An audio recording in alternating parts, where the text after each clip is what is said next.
বাংলাদেশ দেখেন তো, ইসলামী ব্যাংক বলেন, আপনার ইবনে সিনা বলেন, আপনার ওদের যে সমস্ত শিক্ষা প্রতিষ্ঠান বলেন, বিশ্ববিদ্যালয় বলেন, মেডিকেল কলেজ বলেন, কোচিং সেন্টার বলেন, একজন দামাস্কের বাইরে কেউ আছে? অথচ ওরা কিন্তু সব জায়গায় আছে, ঢাকা ব্যাংকেও আছে, যমুনা ব্যাংকে, সব ব্যাংকে আছে, সব জায়গায় আছে, কিন্তু ওদের জায়গায় কেউ নেই। তার মানে একটা পুরা এনজিও সিস্টেমে তারা দেশ চালাচ্ছে।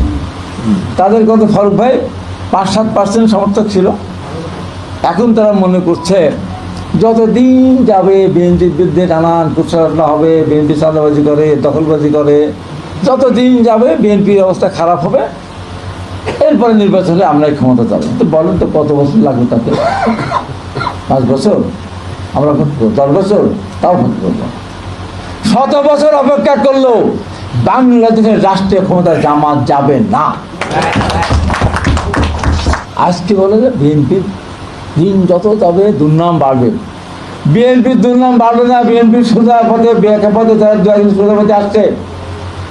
যত দিন যাবে জামাত ইসলামের মুখোশ উন্মোচিত হবে। দেখছেন না বিভিন্ন জায়গায় চাঁদাবাজি করতে গণধুলাই খাচ্ছে, শেষ পর্যন্ত দাঁড়িয়ে থেকে জামাত। কালকে আবার দেখবেন নোয়াখালী তো 2 গ্রুপের মারামারি শুরু করেছে। সবচেয়ে বড় দখলবাজ তারা, রাতারাতি ব্যাংকগুলো দখল করে হাজার হাজার কোটি টাকা লুট করেছে।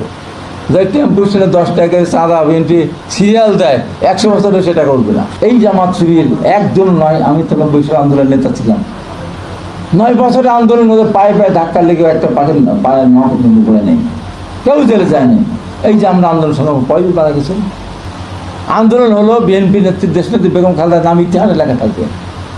শুধুমাত্র নিরপেক্ষ তত্ত্বাবধায়ক সরকারের বিধান সংবিধানে সংযোজন করার জন্যই 1996 সালের 15 ফেব্রুয়ারি নির্বাচন বেগম খালেদা জিয়া করেছিলেন এবং সংসদের প্রথম অধিবেশনে ফারুক ভাইরা সেই বিল পাশ করেছিলেন। এটি ইতিহাসে থাকবে। ক্ষমতা হস্তান্তরের বীরের মতো উনি এসে বিএনপি অফিসের সামনে সমাবেশ করেছিলেন।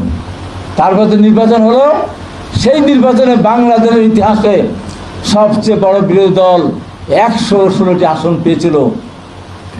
আপনারা কয়টা পেয়েছিলেন? মাত্র 3টি।